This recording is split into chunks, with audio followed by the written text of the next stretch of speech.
Morning, K3. Nice to see you.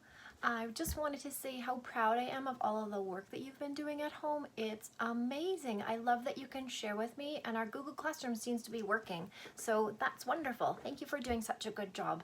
And I'm sure you're starting to get used to being helpful at home and being at home all the time and playing with your brothers and sisters and doing a really good job. So thank you for doing that. That's what we all have to do right now. I wanted you to think about some things this week, and we'll keep going with our alphabet. So we are on letter Q, that's the big one, and that's the little one. So they look very different, don't they? Letter Q. Q says qua, qua, qua. And Dave's story, I'll just show you quickly. Dave's story is about his little sister, and she got this little quacking duck, and he rides along. When you pull the string, his little head goes back and forth, and he says quack, quack, quack. So Dave made the connection about quacking duck says qua, qua, qua. And that's how we sing the song, isn't it? When we say Q says qua, Q says qua, quacking duck says quack, quack, quack. Right, you know that, don't you? So a couple of things that start with Q is something you might have at home. I have a little one. It is a quilt. And a quilt is something, it's a blanket that has all the pieces are sewn into it at different times, and they're different sizes. So this is a little quilt for a dolly. And something else that starts with a qua qua sound is a quill. Now my quill got broken, so I added some tape. This quill is a long feather they used to use in the olden days, the medieval days, and this one has a pen. They used the quills for writing. They dipped them in the ink. Okay, now something that you might have in your piggy bank is a quarter, and I'll bring it close. The quarter has the elk on it.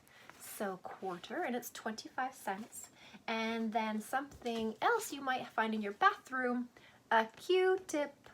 So I just taped the Q-tip on there, and you know what I did? You know my little hamster Dimitri? Well, I gave him a Q-tip, and he was trying to chew it, and then he was holding it like a little flute. So I uploaded the video, and you can click on that to see Dimitri doing his Q-tip game that he played.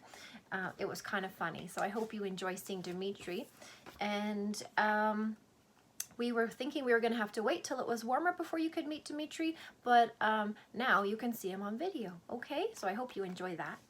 So thinking about letter Q this week, and also this week, we're going to think about the new season that we have, because spring happened last week. Officially, it began last week, and this is our new season. So winter is officially over, and now it is spring. I don't know if you notice, but if I cover some of these letters up, can you see the I and the N and the G? Does that make a connection for you?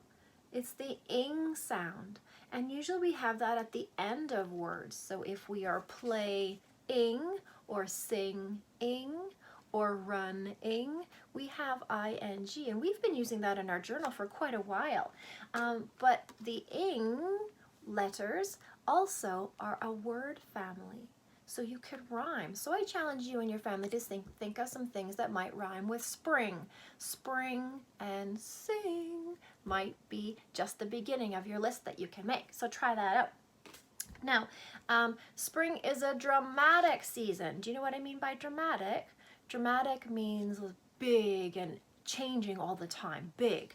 So spring is a big season because it's kind of stuck in the middle. It's in the middle between winter and summer if we are going around on our season wheel that we have at school.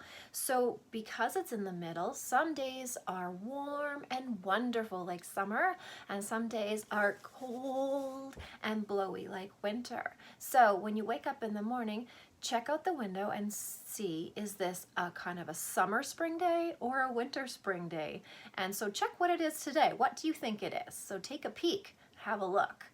I did some detective work at my house, and I was looking for signs of spring, and I used my 5 senses. So you remember we talked about our 5 senses a lot before. So eyes, ears, and our mouth to taste, our nose to smell, and of course our hands and our skin to feel, to sort of explore and send the messages to our brain about what is happening around us. So we use our five senses, don't we? And so I used my five senses, and I took some pictures around my home, and I uploaded that into a slideshow, and you might want to take a peek at that. And I was so lucky because I actually heard some geese, and they were flying over my house. So that really tells me that spring is here, because the Canada geese are coming back. So I put that into the Google slideshow too. So you check that out, okay? So I challenge you to be a detective, just like Detective Dave or just like Mrs. Van Tol, and peek around the outside of your house and check to see what's happening out there. Is it like a spring, warm, summer kind of spring day, or is it a cold, wintry kind of spring day out there? So check it out, okay? Bye-bye.